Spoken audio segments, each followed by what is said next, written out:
my god, hang on. Wait, do I hear a fucking... Okay, thank god. There's like certain days of like, every couple months or so, there will be a wood chipper that parks itself right outside my window and just go off from like the hours of like 6 a.m. to noon, because it's all like the landscaping in my neighborhood, in my area. And they have, they trim up the trees and they chuck the branches in the wood chipper. And they always park it on my street, real close to my house. And I thought that's what I was hearing for a moment, but I think it's just one of my neighbor's cars, which are also annoyingly loud, and they do from the hours of 8 p.m. to 3 a.m. So, yeah, I get a little jumpy at these noises. Just a little bit jumpy at these noises. Those are the most litty hours, though. Anyways, welcome back to Closing Shift. Welcome back. The podcast where you don't do anything. You sit at home and you listen. You are the listener, and we are the speakers, I guess. Listener must oil the night mother in all the hard-to-reach places. Here's a story on the podcast Closing Shift.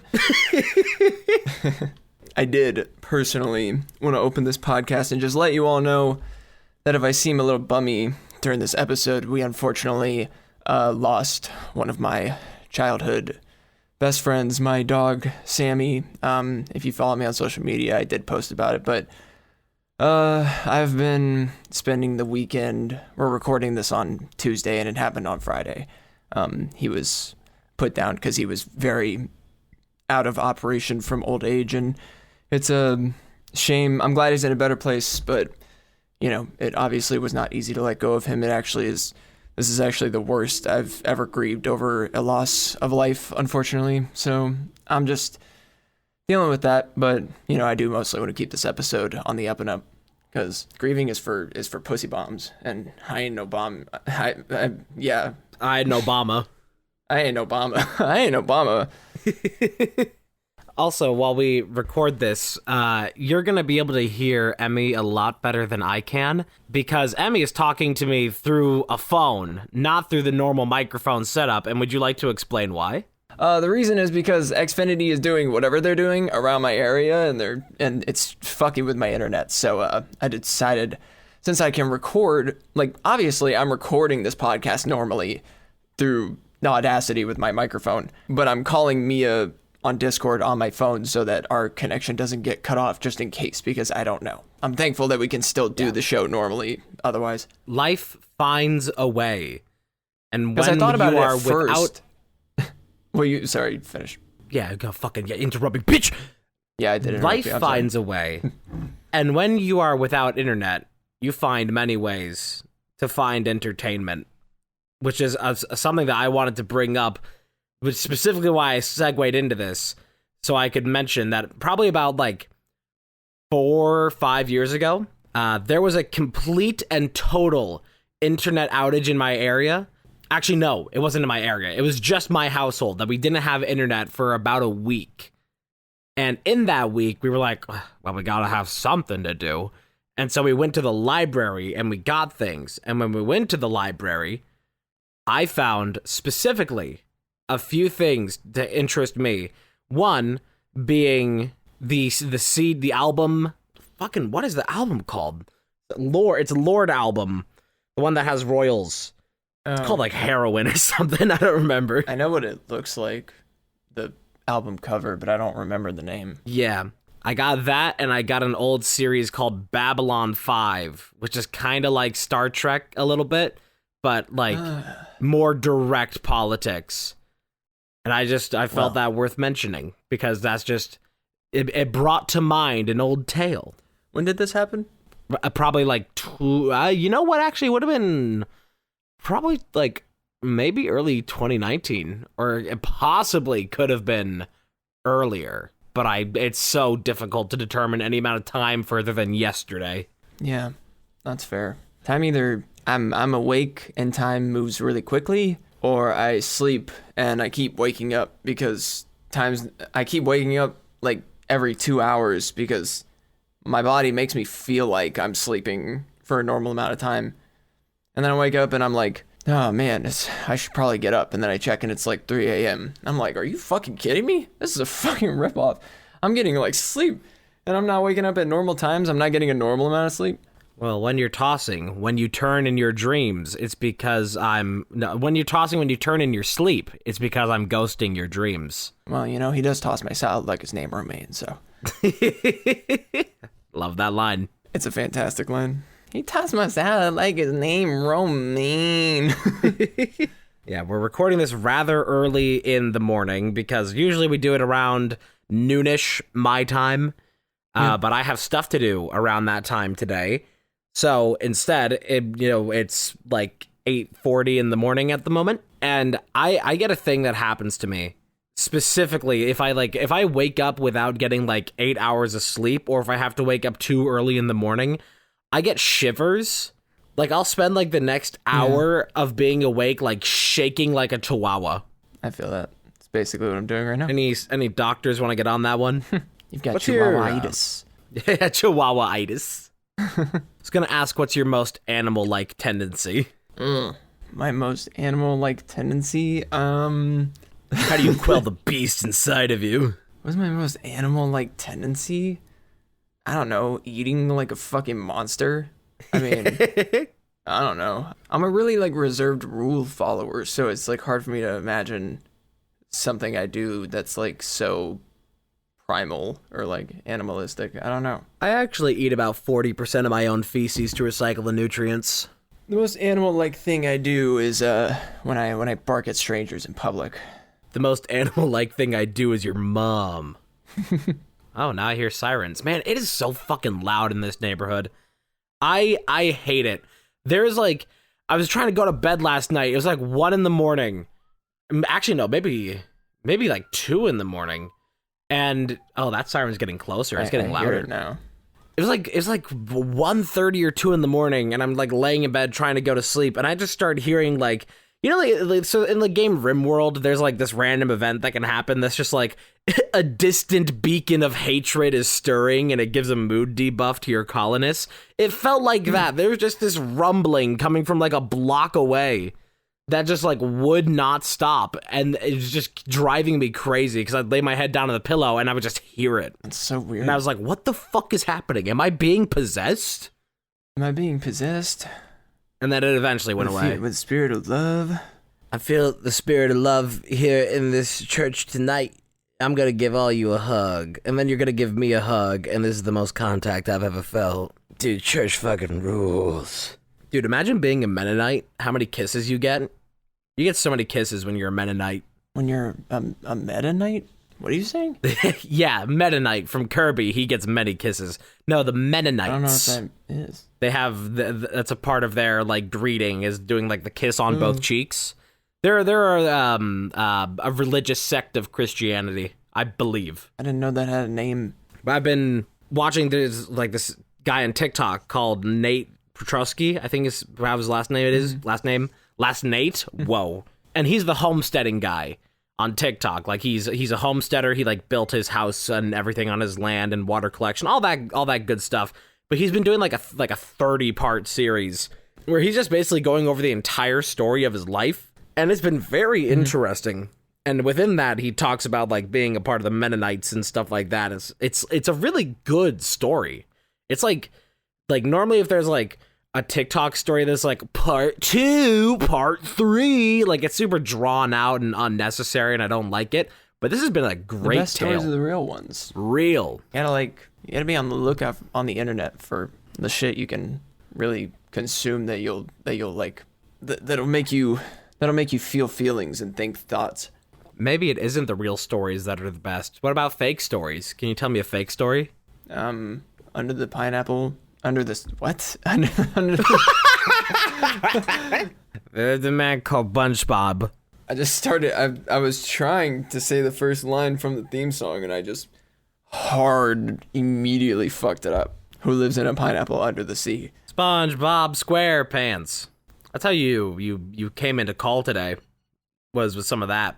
Yes, I came in a call acting like a pirate. It's usually the other way around. When one of us joins into a call, usually I'm the one that's like the super enthused, like doing a bit, and you're like, let's get started. But today, you were the one who came in with all the energy.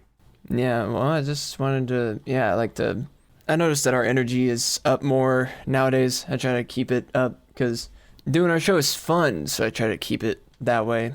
I do the best I can do at that while I'm grieving my dead dog, but, it is what it is. And I've been mainly working on, like, my channel lately, so, like, I have so much shit in the works that I'm super excited about, but I've also been trying to keep that work-life balance because I already have to keep a work-life balance with my actual work. I gotta manage 2 works and 2 lives, different life balances and shit. Like Hannah Montana. Yeah, like Hannah Montana. I'm blonde and brunette. That's so hard.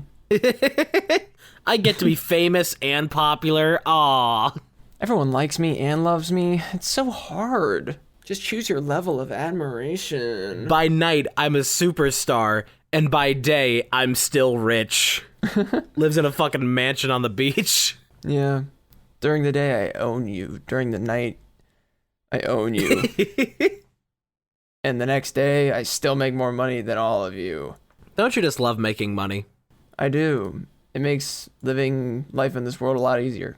And if you would like to help us make money, we have a coffee page. A lot of people say Ko-Fi. Crazy offer. Crazy.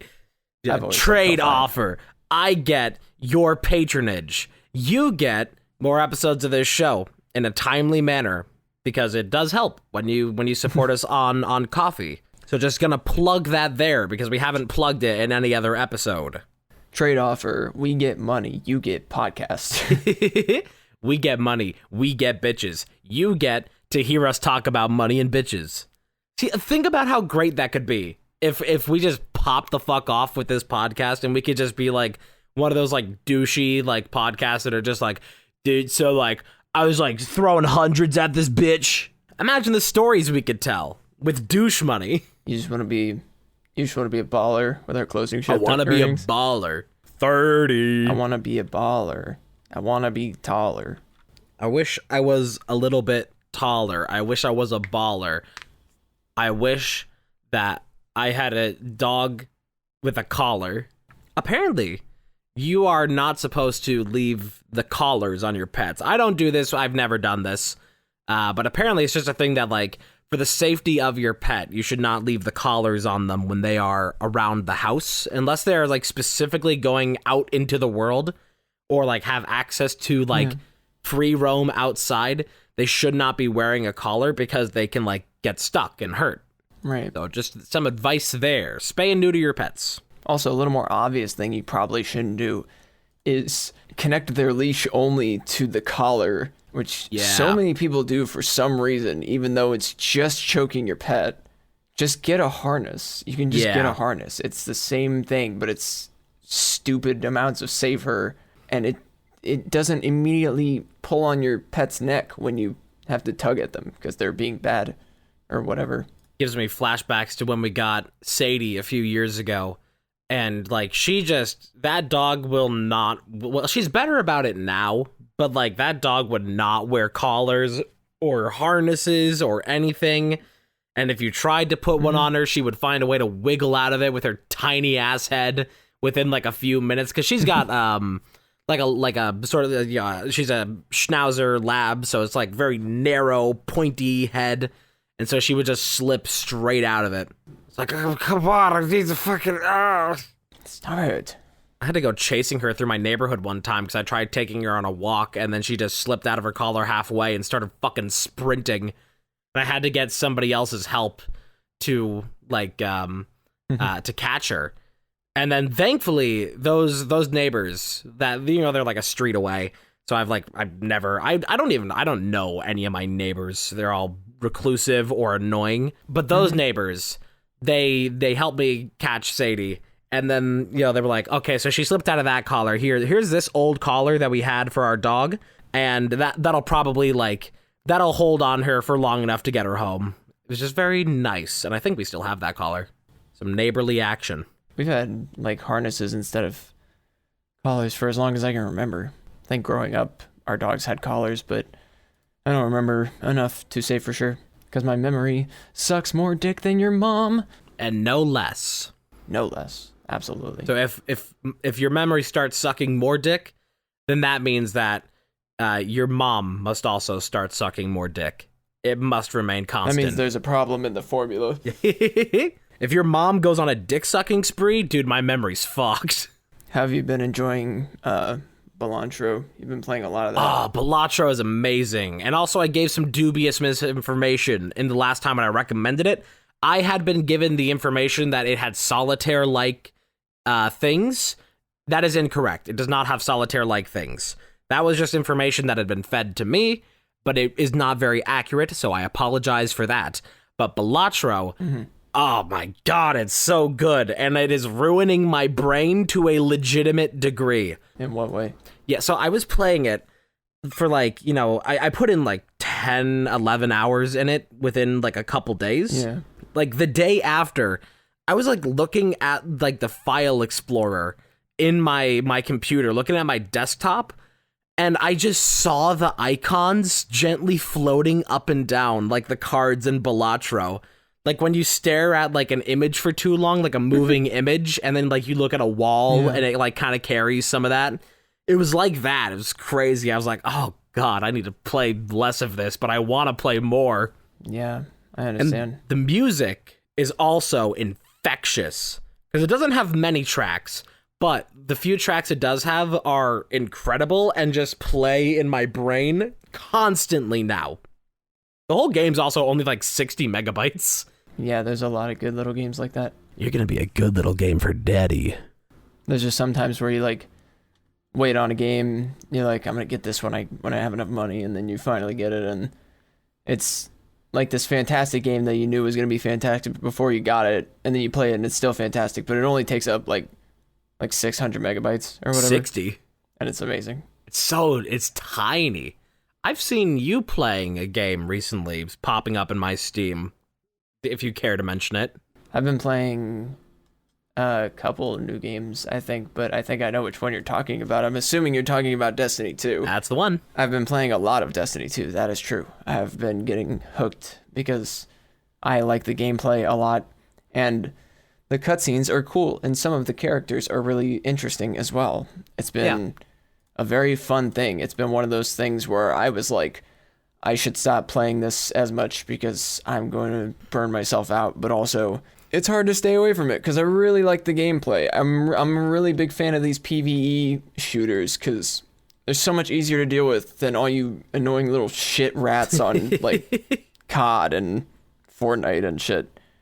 As much as I love competitive shooters, it's so much easier to play like PvE. Plus Destiny 2 has like missions where you got to go through like platform levels and puzzle solving levels and then fight a boss and then you win and you get rewards for winning. Yeah. And that's it. And it's great. I have heard that Helldivers 2, people compare the combat experience of Helldivers 2 and the gameplay. They say it can be very similar feeling to Destiny 2 in many places. So that I also really, I've played a fair bit of Destiny 2 in my own time, and I do like the gameplay of it, and that is another thing that is tempting me further. Like, if I didn't buy Balatro, because Balatro was like $15, odds are by this point I would have bought Helldivers 2, but I think that's like, and it's definitely like an eventually thing I'm gonna get that game. Oh yeah, I'm gonna get it like this week. I'm super excited to play it for that reason, because I've been PvEing the shit out of Destiny 2. It's immediately picked up an entire fan base, much in the same way as Deep Rock Galactic, that is just 100% immersed in the world, and it's beautiful. Oh yeah, Helldivers 2 is like the shit right now, as far as I'm concerned. Deep Rock Galactic, we were talking about it just recently, that like we were talking about how old the game was, and I don't remember if that was on stream, or I think it was on stream, it wasn't here. I don't even remember if it happened. Yeah, you were zonked that day. They just celebrated their 6-year anniversary. So if you want to hop on Deep Rock now, you can get like double XP and like special new anniversary things. They added Mark 6 suits. So all that is now ready. And I think they have like, I think there's plans in season 5 to add emotes. That's pretty cool. They got a bit of ambition. What do you although need they, other than... You finish. Oh, I was going to say, what do they need other than Rock and Stone? The best emote. It is a great emote. I think it's like they've been teasing it a lot more because they like make TikToks with Deep Rock Galactic, and people were like begging for them to do like crossovers with like Lethal Company and all these other things. And then, people were like, hey, there's like emotes and things that like only the devs can use because it's a part of like an animation for a separate purpose. So like, why don't you just let the players use those voluntarily? And I think they might be doing that. But also, unfortunately, with this being 6 years of Deep Rock Galactic, they do plan on moving away from it at this point. They're working on a new game. I don't know what the game is going to be about or what it is, but they're just working on a new project now that they've been rock and stoning for 6 years. When one must rock and stone, then that's settled. For those about to rock and stone, we salute you. You have what's like a line from a video game that just like gets stuck in your head constantly? Like you just like have to think about it. Line from a video game that gets stuck in my head. Something you quote. I'd have to think about that in terms of the games I play, because honestly, I quote a lot of songs and shows and sometimes movies. Mostly music, obviously. But I don't play games with a lot of... I don't play a lot of games that have like characters and dialogue. Like most of the games I play are designed around the gameplay, not so much the story, or just don't have a story. Like for example, like Dead Cells or Vampire Survivors or Marvel Snap, three games I've been picking up and picking back up recently. Vampire Survivors. Yeah, it's a good time.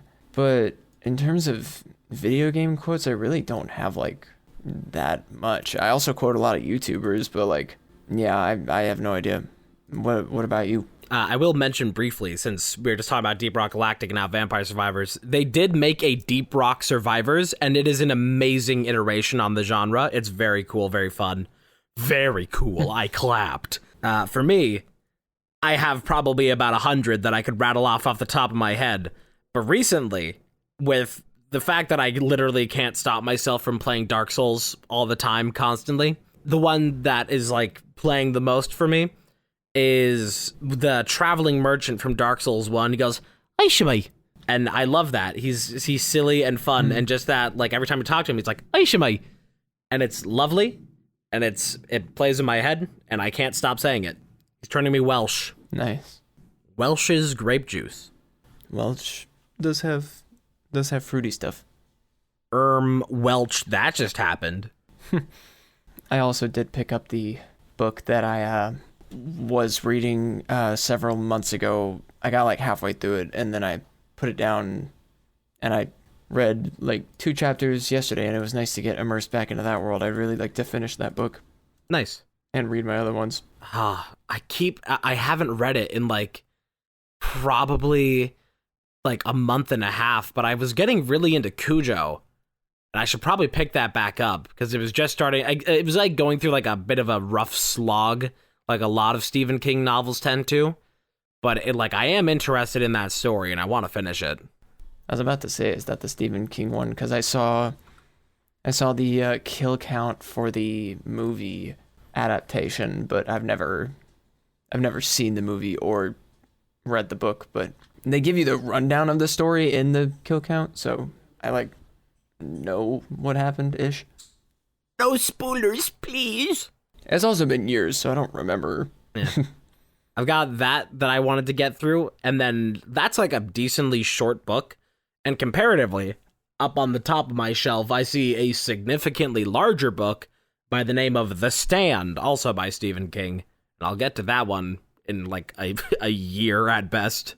I haven't finished a book since probably 2018. Because when I was in Indiana living at my grandma's for a while, there wasn't a lot of entertainment then. Her internet was slow as piss. I had like a not the fastest laptop to play a lot of games, and also just not a lot of people to play games with. And I would get dragged to places that, I didn't really have any business being because, like my sister would have something going on there or whatever. And that was just, the easiest way to keep everything organized and everybody together for like a day of stuff. So I was like, I had the last time that I would have finished a book would have been like in 2018 while like sitting in an empty theater, like stage theater, while my sister like is, you know, practicing and rehearsing like this whole play. I won't say what play it is for privacy. So like I would just sit there in this empty theater reading Percy Jackson. And I finished the first book of Percy Jackson, and it was great. And wait, no. Was that the last one that I finished, or was it Fahrenheit 451? I might have finished that one sooner. I finished that one sitting in a laundromat. Huh. But that was like the last 2 times I read, like finished a book. Yeah. I cannot sit here on this day and tell you with 100% honesty that I've ever actually finished an entire book. Dude, it's hard. I was very anti-reading in school because specifically I was forced to read the books I read at all, any of. I was often a Sparks noteser, but it was a goal of mine starting last fall. I'm sure I talked about it on some kind of platform or to you, but it was a goal of mine to start reading more books because I realized there were so many cool stories in books and that it was like my choice to read them or not to read them. And I just felt like reading books. I bought like a few of them. And then this one I've been reading. I read like half of it in the beginning or like middle-ish of the fall during my school semester. And then I put it down and got busy, and the holidays and everything leading up to this point this year happened. And I just like did not have it in me quite yet to go back to finishing it. But like I said, I picked it back up yesterday, read 2 chapters, and it was nice to get immersed back into the world. Plus, I know the characters, so I was able to pick up pretty quickly where I was, and I didn't have to think about it too much. And I'd like to finish it, especially because for Christmas I asked for it, but I got the sequel to this book, so I want to finish it so I can get to that, and the 2 other books I bought last fall that I want to read. Plus, it would be a really nice goal. Like, I just am trying to balance the content I consume, but right now I'm really obsessed with like the music I listen to, and then about one thing in every other media platform. Kind of like, what's like the like media thing? Not like platform, but I'm trying to think of like the technical word for like a form of media. But I guess form of media works. Payload. The media payload. But what I mean is that like right now, Destiny 2 is pretty much the only video game I'm obsessed with. Right now, this book is the only book I'm obsessed with. The only show I'm obsessed with right now is One Piece. And obsessed is a strong term, but I mean, to some degree, yeah, it's the only show that I'm like watching.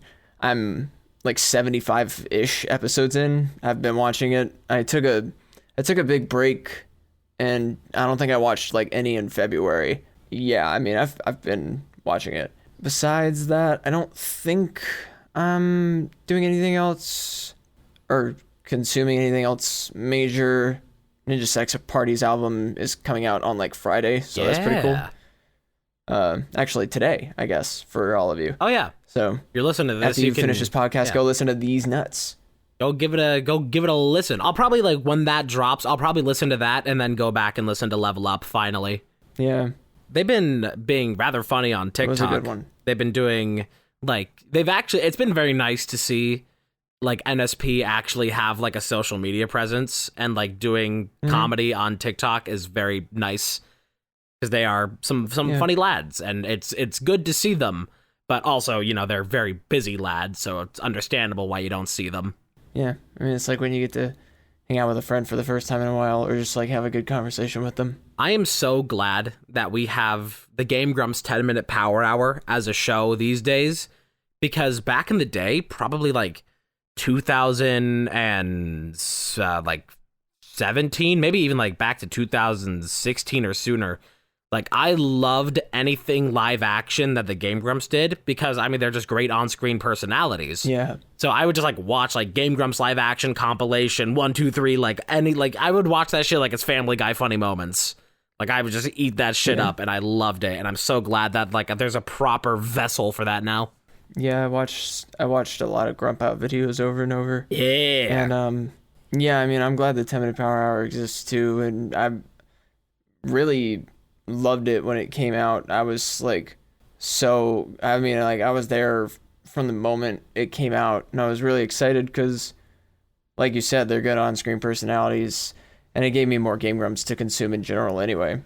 But it was really nice because it was like such a banger show for the first like year and a half. Like it was like not that it's not now. It just like hit so hard for that first year and a half. And it was fantastic because it started in 2018. So it's crazy to think about that show is 6 years old now.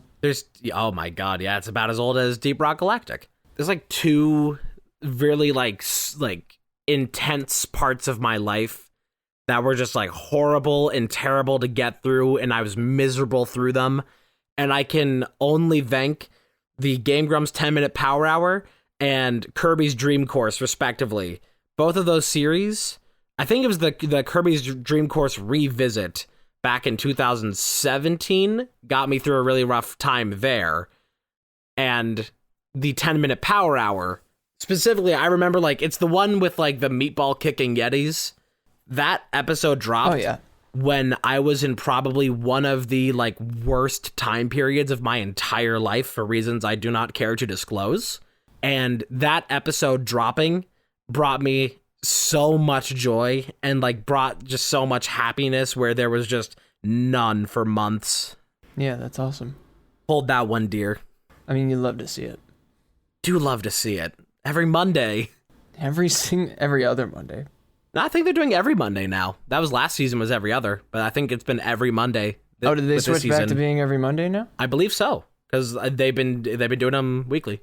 That was the saddest thing about season 2 for me is I was like, oh, we're not gonna get one every week now. That's unfortunate. Like I understood, but I was like, damn. Where were you when Game Grumps switched from 3 episodes a day to 1?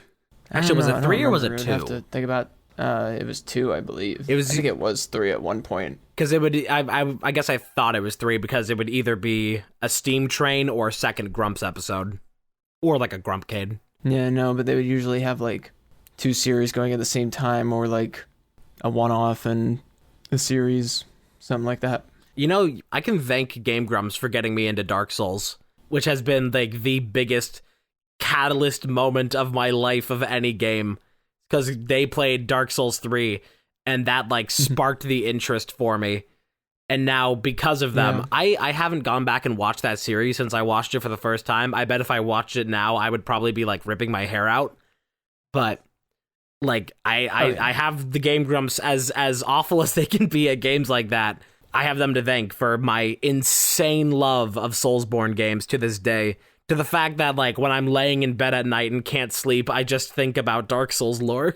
I mean, there's a lot of great exposure you can find to stuff like that on, from any content you consume. It's great because, I mean, what influenced me, for example, to get into Warzone for the first time was how entertaining Tim's content was, Tim the Tatman.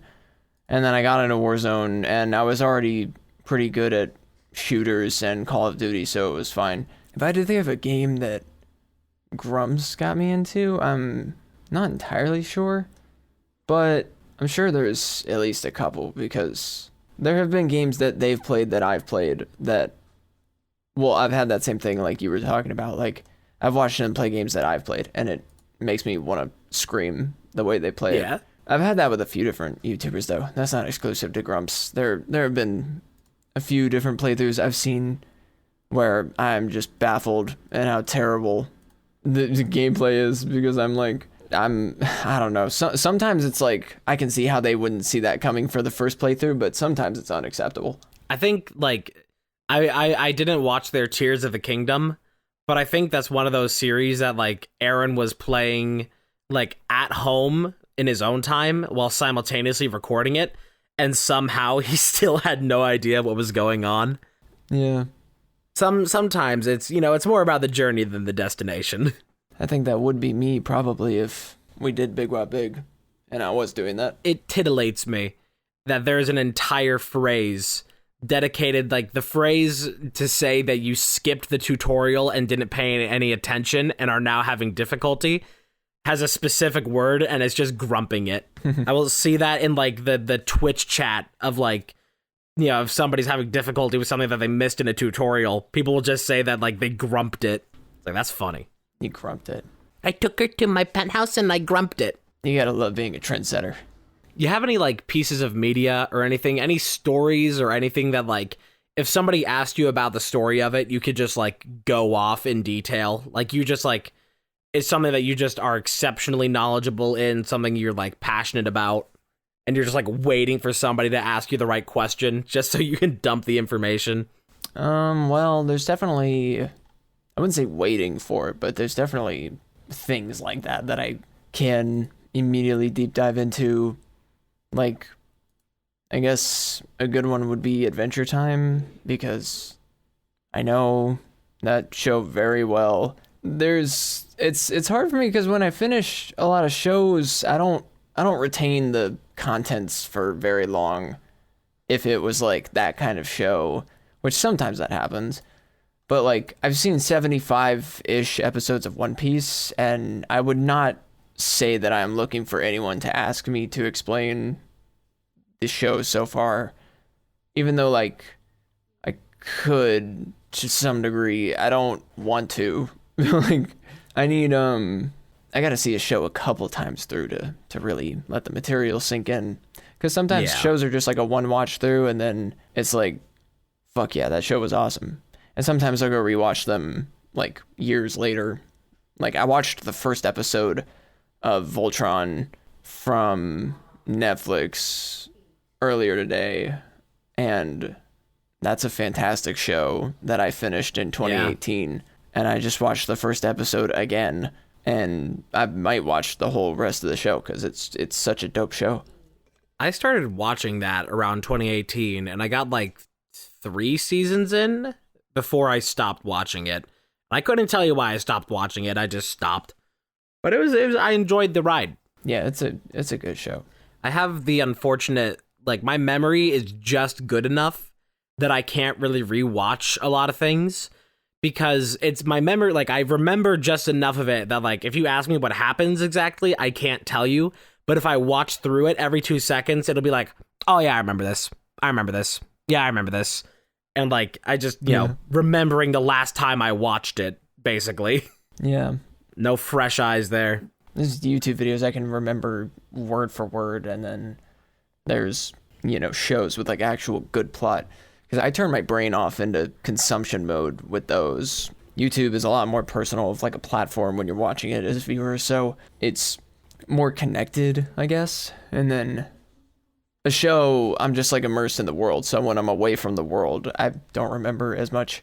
I can remember what's going on while I'm watching it, but I only need to remember enough to know what I'm gonna need to know for when I watch it next, if I'm on a break or whatever. I feel like you don't hear about many good shows these days the way it used to be back in the day, where you'd hear constantly about like this show and that show.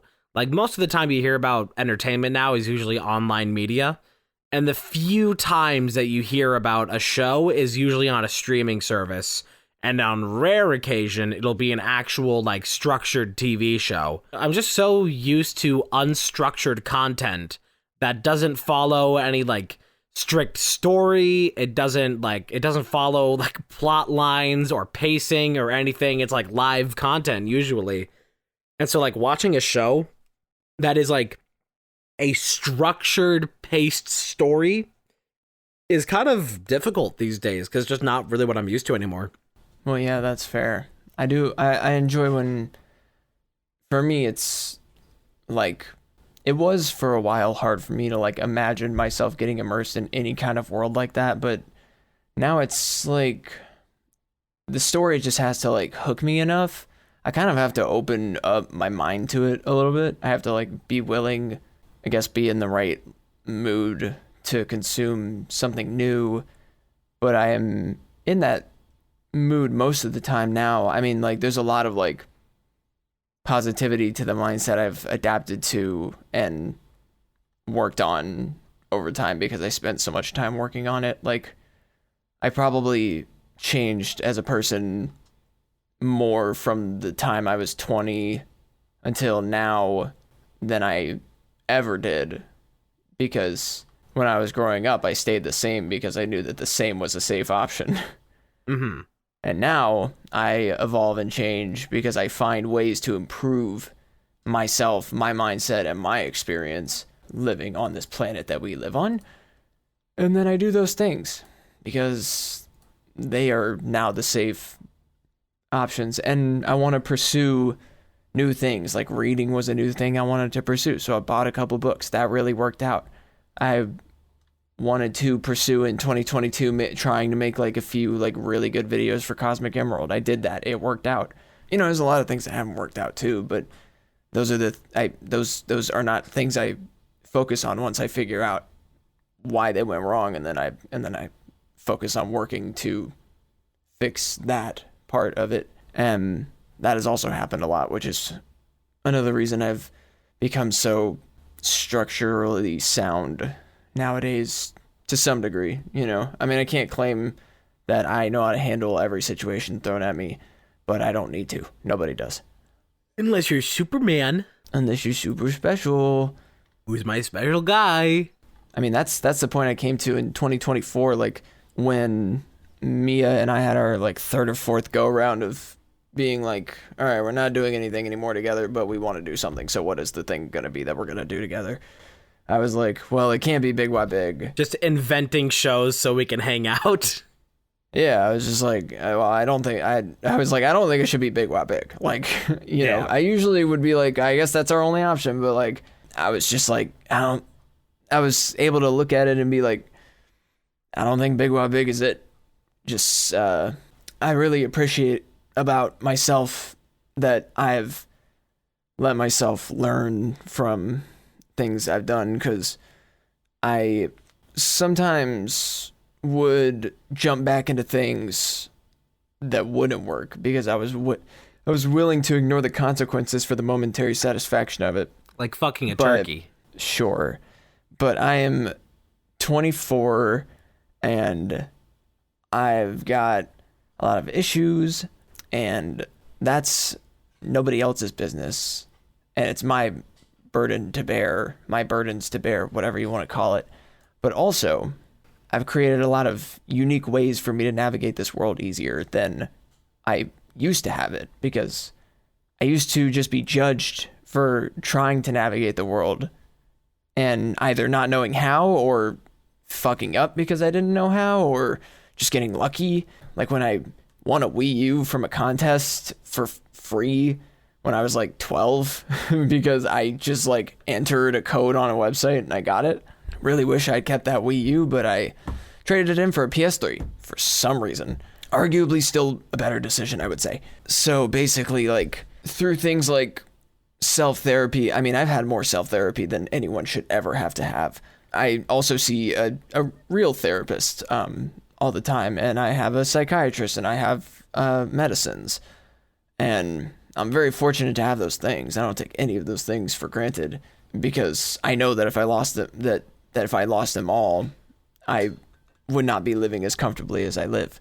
But since with the tools I've been given and the road I've been given to walk down, I try to make the best of it and try to use some of what I've been given to my advantage in helping others, because that's the only major thing I've ever wanted to do with content besides be able to live off of it.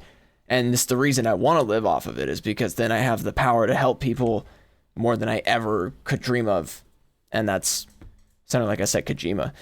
And would only ever use that power for that. I've talked about it a million times with a million people. So that's what I'm working towards. But anyway, I guess that's the end of my ramble. I feel it worth mentioning that the interjection I made is specifically just the meme. Just because I've had the meme in mind, that is, not in head. That's the, go ahead, Mom, take away my Xbox. You can't unfuck the Thanksgiving turkey. Nothing you do Referencing will that. unfuck the Thanksgiving. Yeah. That's it. I'm not advocating the fucking of turkeys. Yeah, don't do that. It's really weird. It is so much easier to be a consumer of content though than it is to be a creator, just because I mean, for me, I'm working on not feeling like I have to force myself to do things to get things done, especially creatively. But just there's just so much cool shit already out there, so consuming it is really nice, especially when you find a world you can wrap yourself in for a while. But obviously, we are content creators, so we keep making shit also. Just in the constant grind of making. We need an outlet. We have too much creative brain to not use it for something. As much as it is like a creative outlet and like, you know, just for a lot of people a career path, I'd be remiss to say that my relationship with content creation is not more of an addiction. It is, you know, it's as like Bo Burnham said, "An art is dead." It's more about like I think at this point it's like just stopping making content and not making it would actually feel like drug withdrawals.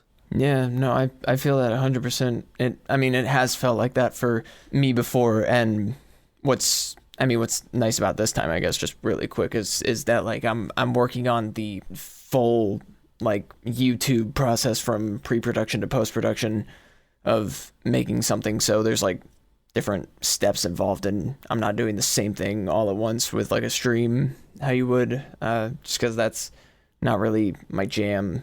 And through that emotional maturity I was talking about earlier, I've been able to realize that, but that's just something I'm working on by myself. None of you care about it. It's fine. I've been planning recently that I wanted to get back into doing YouTube content, more Let's Play style content that I haven't done in like a year and a half, maybe a bit more. Like September 2022 would have been really like the last of it. Mm-hmm. I made some Let's Play content then, like edited Let's Play content that I thought I still think it's good videos. Right. And I like having that sort of short form stuff as in contrast of having my, 8-hour long streams. And I've tried many times before. Like I'll start editing down one of my VODs into a highlight, and then I'm just like, this is not what I want. This is not like the style of video that I really want to like put out on YouTube. It just doesn't really work with my intention here, and like the sort of style that I want to put forward. It just doesn't work to just edit down a VOD into a highlight. And so like if I want to satisfy that, I have to specifically be doing like I have to be recording it specifically for that purpose of being, that type of video.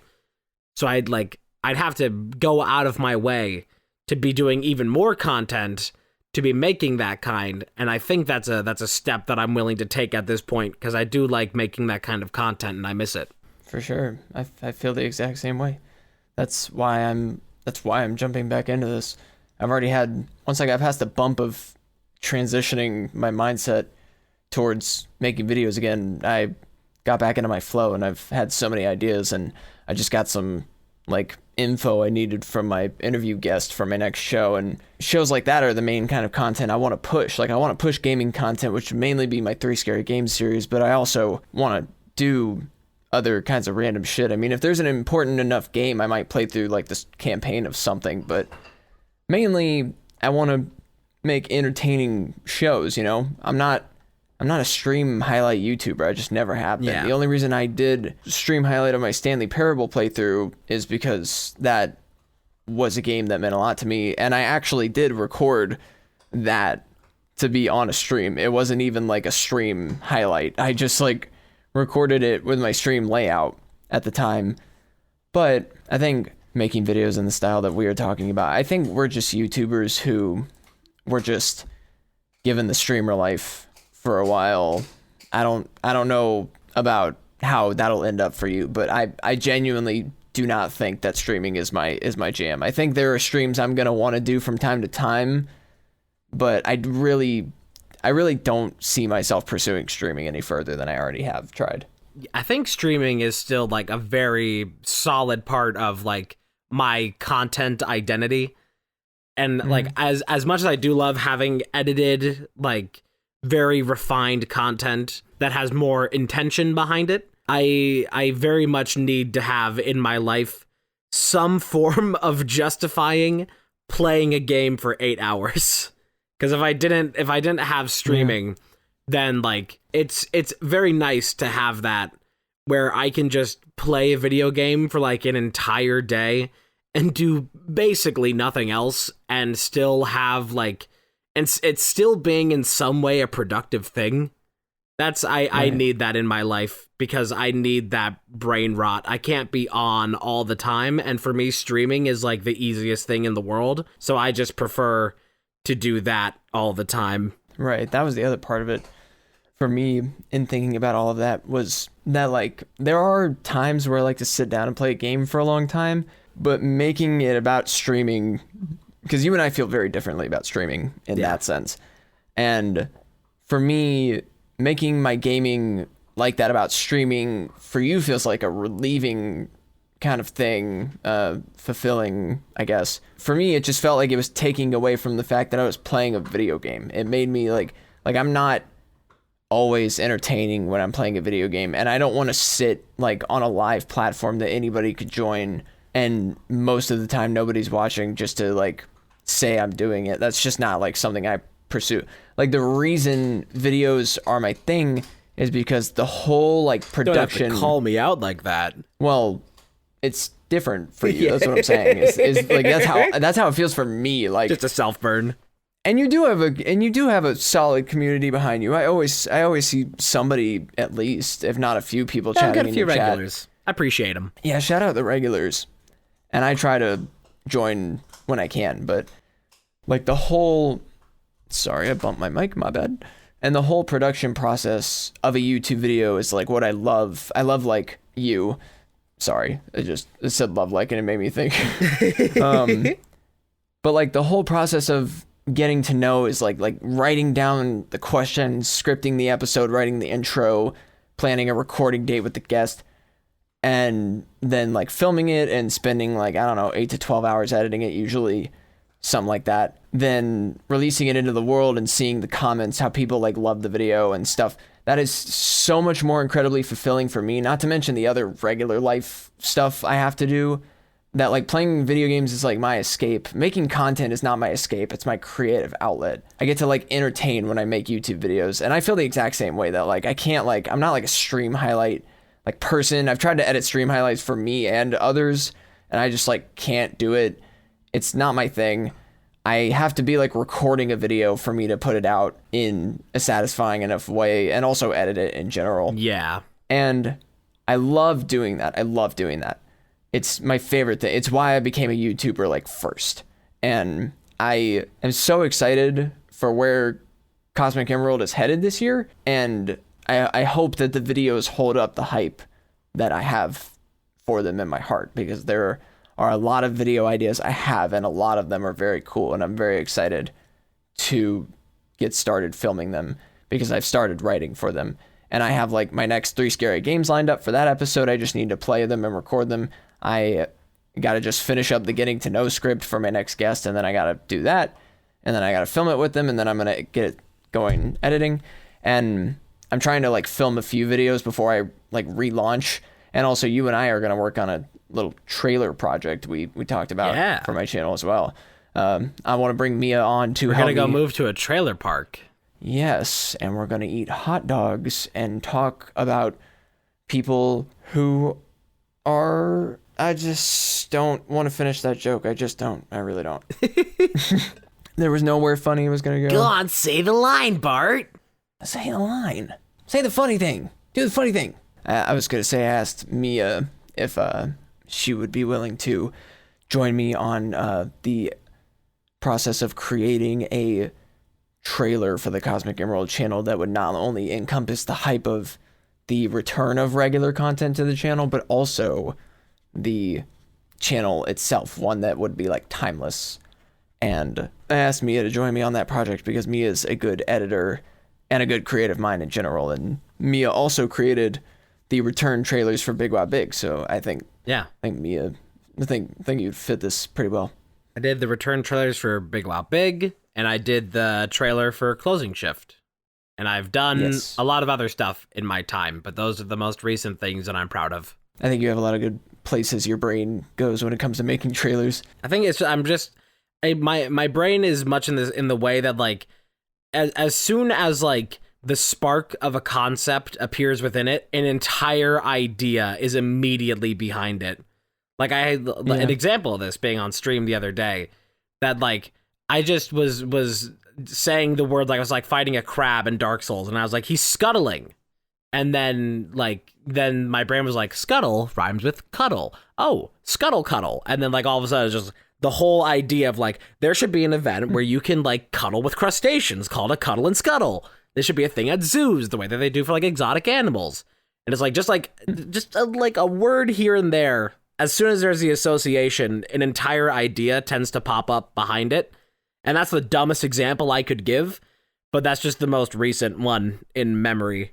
And I think that really helps a lot with anytime that I want to do a creative venture, anything that isn't just like playing a game. I think in full concepts typically, and that helps a lot with like having ideas like that. Right. I mean, I love writing down different ideas and thinking about how I can make them a video. Like I was talking about a video, well, an idea for a series on my channel involving someone else the other day, and I was talking to them about it, and I could immediately imagine how it would be like edited and how the video would like look as a finished video. And those kind of moments are when I like confirm, sorry, I hit my arm, my boom arm, not my regular arm. Those are the kind of moments that I think about it and I'm like, oh yeah, this is my shit. Because I love being a YouTuber. I remember editing a thing for you many years back. It was like a merch promo. And you wanted me to edit it. And you sent me the things, and you get the instruction that you gave me was that you were just like, if you edit this the way that I think you will, it's gonna be great. And I was fucking panicking over that. I was like, what the fuck does that mean?